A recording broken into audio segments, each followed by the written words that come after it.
This is one of the biggest cattle pens in Presidio. Today, it sits empty, normally full of cattle coming in from Mexico for sale. It's a harrowing sign of a growing problem here in Presidio. People ask us, when are the cattle coming back?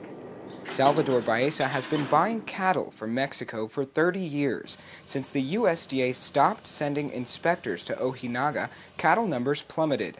Baeza says the new temporary Presidio facility is under-equipped, and the change forces ranchers to unload multiple times at the border. Now they got to load them in Mexico, unload them in the USDA on this side, inspect the cattle, load the cattle again, and then bring them to the pens.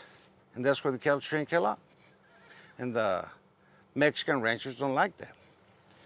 So they're going to move somewhere else. In July 2012, nearly 20,000 cattle crossed to Presidio from Mexico. By September 2012, when the changes went through, just 2,000 crossed. This cattle inspection facility in Ojinaga, Mexico is all but closed after the USDA pulled its U.S. inspectors.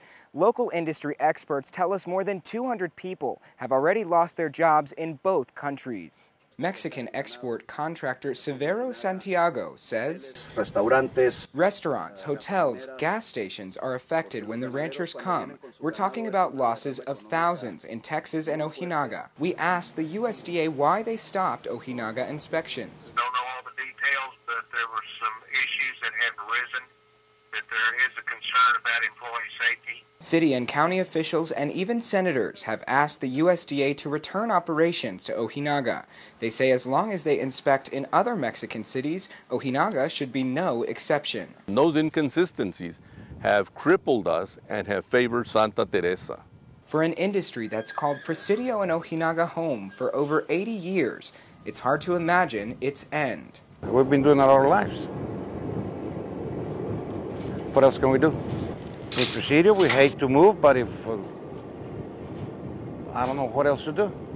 The USDA tells us there are currently no plans to make a permanent inspection facility here in Presidio, and they don't know when or if an evaluation of security in Ojinaga will be performed. With your eye on Presidio, Matt Rist, CBS 7 News.